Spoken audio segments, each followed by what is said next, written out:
सखि बियो ससियेल मिडियायाव फैहांना बुंदोंमोन बे फाग्ला बुरबक गोरजाया नोंथाङा लिरनानै दोन ससियेल मिडियायाव फैबावनांगौबा बै समाव नोंथाङा आंजों टक्कर खालाम दिफेन बर' सारा जुदि जेनोबा उदालगुरिया नों मोसौ सारोन आंखौबो नोङो थैजासिम बे ससियेल मिडियायाव आरो माब्लाबाबो नुनाय नङा नोङो ससियेल मिडियायाव फैबावनांगौबा लिरनानै दोन फंबाय खुलुमबाय रायजोफोर आरोबाव फिथांखि ब्लग इउट्युब चेनेलनिफ्राय रायजो राजा बयनिसिमबो दिनैनि फुंबिलिनि गोजोननाय जासिहरग्रोनाय जाबाय स' रायजोफोर इलेक्शननि जेननानै थांनायनि सायाव जोङो फंनैसो बाथ्रा सावरायलायनोसै रायजो राजा नोंथांमोन जों दिनै गिबिसिनथारावहाय नैबे बिथांनि बुंनाय रावखौहाय खोनासंनानै फंनैसो सावरायलायगोन नैथियावहाय आरोबाव जोङो नैबे मेम'रेन्डाम बिथांनि भिडिअखौहाय जोङो खोनासंनानैहाय माखासे बाथ्राखौ सावरायगोन थामथियाव यानिखि जोबनायाव जोङो नैबे गोबानानै थारलायनाय सानै बिदा फंबायनि सायावहाय जोङो बाथ्रा सावरायलायगोन बे समाव गिबियावनो खोनासंग्रो जन खारजिया सोरखौ मा बुंदों नों जुदि फैयोबा नोंखौ गाग्लिगोन बेटा बे इउपिपिएल नि मोसौ दामब्रा बे माबाया एस जकिं ना मा नाम बे मोसौ दामब्राया बुंदों मोसौ साराना एस जकिंआ बे बुंदों जे बियो दिफेन बर'आ जुदि जेनोब्ला बियो ससियेल मिडियायाव फैहांना बुंदोंमोन बे इउपिपिएल नि मोसौ सारोना जुदि बे इउपिपिएल नि मोसौ सारोन एस जकिंआ जुदि ससियेल मिडियायाव फैबावनांगौबा बेखौ गाग्लिजोबगोन बिराद दम होनानै बुंदोंमोन ना नोङो दिफेन बर'आ जुदि जेनोबा ससियेल मिडियायाव फैया होननानै दे नों मोसौ सारोन इउपिपिएल नि मोसौ दामब्रा सारोन नायनि आंबो नोंखौ बेटा नों जुदि फैयोबा नोंखौ गाग्लिगोन बेटा सिदा खोथा सिदा खोथा सिदा खोथा नोंनि भिडिअ रेकर्डआ जोंनाव दंजोबो नों दिफेन बर' जेनोबा नों ससियेल मिडियायाव फैहांदोंमोन ना मोसौ सारोन इउपिपिएल नि आजिखालिनि आदा बुजा इउपिपिएल नि फेस सालायग्रा नायनि आंबो बेटा सैमानि फिसा रायजोफोर ससियेल मिडियायावहाय खुला सासे मानसिखौहाय धमखि होनाय सासे मानसिखौहाय मोसौ बुंनाय नाथाय आं बुङो डाबल मोसौआ बे जन खारजियानो मोसौबो मूर्खबो आरो मा होनो मोसाबो जन खारजिया मिथिबायना जन खारजिया बबे पावारखौ एसेबां गोहो लानानै सासे मानसिखौहाय बुग्लिनायनि बाथ्रा बुंखो पुलिस बिफाननि मानसिफ्रा मानो नायनानै थाखो बेबायदि मानसिखौहाय ना बिथाङा सोरबा एमएलए एमपिनि फिसाला नामा ना हाग्रामानि फिसाला नामा बिथाङा हा मानो नायनानै थाखो जन खारजिया जेरैबायदि बाथ्रा बुंदोंना एस जकिंआ बबेयावबा जुदि लामायाव जाथाय जायोब्ला दायनिगिरिया जन खारजियानो जागोन बेयो आंनि साननाय रायजोफोर आरो नोंथांमोनालाय माथो बुंनो सानो एस जकिंआ नंगौ बाथ्राखौसो बुंनाय दा थांनाय समावहाय ना आरो सोरबाया गावनि अंगखौहाय फोजोबनानै लानाय गावनि थाखाय माबा बुंनानै लानाय बेफोरो इलेक्शननि समाव जाखायोखा बेखौ जन खारजिया मानो एसेबां सिन्था खालामदों हा जन खारजिया गाव मोनजानायनि थाखायनो मोनजानाय नङा साननानैहाय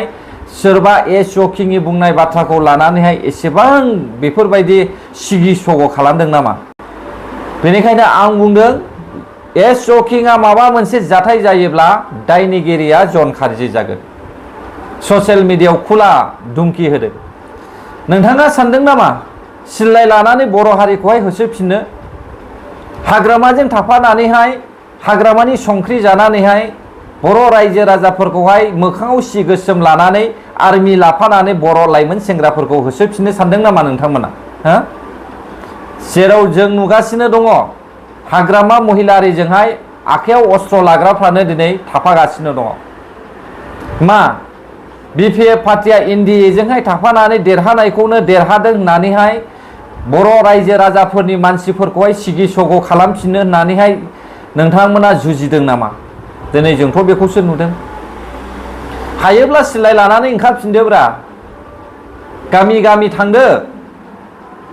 ज' पार्टि लानानै बिपिएफनि पार्टि दानानैहाय गामि गामि बुख्रुब सुख्रुब खालामहैदो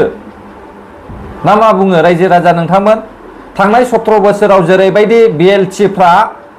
एनडिएफबिफोरखौ होसोदोंमोन दा बेबायदि आबसुनि मानसिफोरखौ होसोहैदो बुख्रुबहै मानोथो इसेबां दम होबाय थादों देरहाबाय मोजाङै मावदोब्रा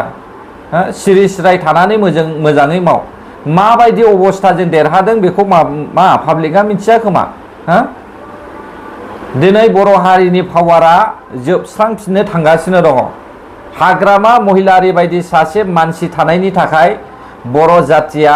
गोग्लैलांफिननो थांगासिनो दङ बेखौहाय जन खारजिमोन बायदिया जेबो मिथिया बियो मिथिगौ जाहैबाय आं माबोरै खार मोनगोन आं माबोरै उदै बुंगोन आं माबोरै लाक्जारिस देखायनो हागोन आं माबोरै गावखौनो दुग्गा खालामनो हागोन हा बेखौसो गोरों दिनै सोरबायदिखौहाय देरहाहोदों जाय मानसिया थाखा फैसानि लबिया जाय मानसिया हारिनि थाखाय एसेबो साना जाय मानसिया धोन सम्पति बुथुमनायाव मुखुब नै बिसोरबायदि मानसिखौहाय सेन्ट्रेल गभर्नमेन्टआ एनडिए बिजेपि पार्टिया दिनैहाय एमएलए देरहाहोदों मिथिबायना रायजोफोर नोंथांमोनालाय मा बुजिखो दानिया खोनासं मिस्टार मेम'रेन्डामा मा बुंदों ससे खोनासं गोजोन लाबोनाय शान्ति लाबोनाय आरो जौगानाय लाबोनायनि बे मोनसे मिजिं आरो बे मिजिंजोंनो बिटिसिनि रायजो राजाफोर बर'फोर आरो गुबुन गुबुन हारिनि मानसिफ्रा भट होदों बे गिदिर मोनसे भिक्ट'रि बे भिक्ट'रिया अकल it is not only political भिक्ट'रि बे पलिटिकेल भिक्ट'रि नङा बे रिएफार्मेसन अफ दि माने जोंनि जायखि एसपिरेशन्स बर'फोरनि पिस गायसननाय जौगानाय लाबोनाय बिनि दा बेनिखायनो जों बे देरहाग्राफोरखौ दिनै प्रेस मिटनि गेजेरजों गासिबो एमएलएफोरखौ जों बरायबाय हामबाय होनबाय साबायखर बावबाय कंग्रेचुलेसन बावबाय आरो लोगोसे बिपिएफनि दैदेनगिरि हाग्रामा महिलारि बिथांनोबो जोङो बड'लेण्ड जनारि सुरक्षा मन्चनि जानानै जोङो कंग्रेचुलेसन हरनाय जाबाय दा बिपिएफ हान्जाया जे एफा बुरजा देरहासार जाबाय दा बे देरहासार जानायनि मेइन खार'ना मा दा बेखौ जों दिनै बोख्लायनो लुबैयाखै दा रायजोफ्रा बिसोरनि सायाव जे आस्था दं बिपिएफनि सायाव जे गोख्रों फोथायनाय दं बिपिएफखौ जे मावजानो लुबैदों बिटिसिखौ जौगाहोनो बिटिसिनि शान्ति लाबोनो आरो बेराफारफ्रोमबो जे जोंनि गेजेराव गोजोन थासारिनि गेजेरजों मावफुंलांनो आरे मेम'रेन्डाम नोंथ' ओरैबायदि गोसोम गोसोनि मानसिखा जों बयबो मिथिखागौ आरो नों बायदि मानसिनि खोथाखौ खोनासंग्रा मानसियाबो बिनि साननाय हनाया मालाबाबो वाइट नङा मिथिबाय दा नेर' आरो नों बायदि मानसियानो नब कुमार सरनियाखौहाय 10 बोसोरनि उनावहाय मा होनो ट्राइबेल नङा होननानै सार्टिफिकेट केन्सेल खालामनानै होदोंमोन नाथाय दिनै जोङो नुनो मोनदों बिसोरनि आरोबाव जातियानो एमएलए देरहाबावदों सोर रुपम रय हा रायजोफोर अब्ला दावराव डेक्रेब मिस्टार मेम'रेन्डाम डेक्रेब खालामग्रा बे मिस्टार रुपम रयखौहाय मानो एमएलए फसंबावखो ना फैबाय थानाय एमपि इलेक्शन समावहाय आरोबाव बर'नि एमपि फेजेननानैहाय बे रुपम रयखौहाय एमपि फसंगोन नामा हा रायजोफोर नोंथांमोनालाय मा बुंनो सानो बिनि फिननायखौ होब्रा दावराव डेक्रेब नोंथांमोना दुनायनि गाज्रिसिन बर'नि जायगायावहाय नों सासे बर' जातिखौहाय अर सावनानै होग्रा डेक्रेब दुख्रेब खालामग्रा सासे जोलैनि हांगार मानसिसो मिथिबाय दा बिनि जे आबसुनि दिपेन बर'खौ सैया दिपेन बर' सारखौ सैयैनि मेन जाहोना जाहैबाय एबसुनिफ्राय एरख' जानाय हारिनि थाखाय नङा रायजोफोर हारिनि थाखाय नङा हारिनि थाखाय दावराव डेक्रेबा माब्लाबाबो बाथ्रा बुङा मिथिबाय दा बियो नायनो हाया मेगन गोसा बबेयावथो सान्थि नुदों माखौथो पिस होननानै बुंदों हा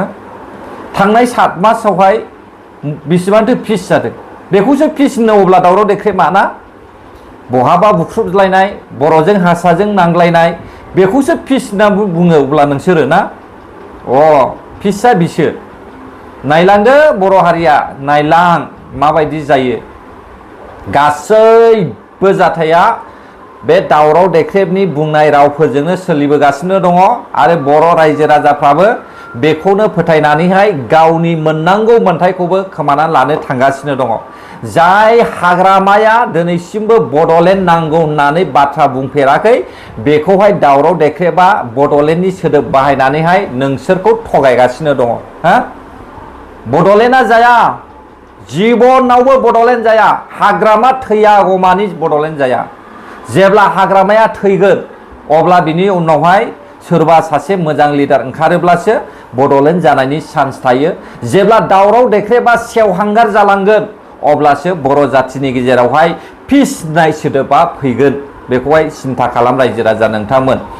गेजेराव बर' हारिनि थाखाय अमर सिंह ब्रह्मआबो थैनांगौ दावराव देख्रेबाबो थैनांगौ हाग्रामाबो थैनांगौ मिथिबाय दा जेब्ला बिसोर जोलैनि हांगारफ्रा थैजोबगोन अब्लासो बर'आ रैखा मोनगोन दिनै हाग्रामा महिलारिया सासे सेन्स' खाम्फा बायदि जानानै दङ मिथिबाय दा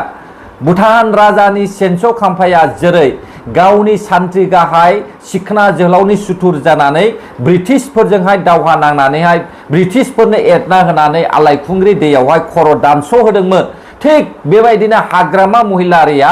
प्रमद बर' सारखौहाय सेन्ट्रेल गभर्नमेन्टनोहाय थुनानै होनानै आसामनि chief minister doctor Himanta Biswa शर्मानो थुना होनानै दिनै बर' रायजो राजाफोरखौहाय खर' दानस' होनो नागिरदों मिथिबाय बेबायदि खामानिखौसो मावगासिनो दङ हाग्रामा महिलारिया नाय नोंथांमोना बेयाव नाय मानो जेनदों दावराव देख्रेबा बुंनो नागिरदोंमोन नाथाय बिथाङा बुङाखै मानो सानथाम सानब्रै थाफैदों डक्टर हेमन्त बिश्व शर्माया क'क्राझारावहाय बिनि फिननायखौ दावराव देख्रेबा मिथियो मिथिबायना नायगार फेजेनदों इउपिपिएल पार्टिखौहाय एनडिए बिजेपि पार्टिया मानोना इउपिपिएल पार्टिया एनडिए जोंबो गैया बिजेपि जोंबो गैया कंग्रेसजोंबो गैया साननाया दंमोन जे एनडिएआ जुदि इउपिपिएल नोहाय जुदि देरहानायनि खाबुखौ होयोब्ला अब्ला 125 एमेन्डमेन्टखौहाय बिसोरो जुजिगोन आरो इउपिपिएल पार्टिनि बिटिआर एकर्डआव होनाय समायखिरा मथे बिसोरो मावफुंनो सेस्था खालामगोन बेनिखायनो सेन्ट्रेल गभर्नमेन्ट एनडिए नि सरकार बिजेपि पार्टिया इउपिपिएल नोहाय देरहानो थाखाय मोनसे खाबु होआखै मोनफ्रोमबो टिकेटनि माने इभिएम मेसिनखौनो बिसोरो गाइड खालामनानैहाय बरबाद खालामना होदों बेखौ जों ओरैनो आन्दाज मोनो मिथिबाय दा रायजोफोर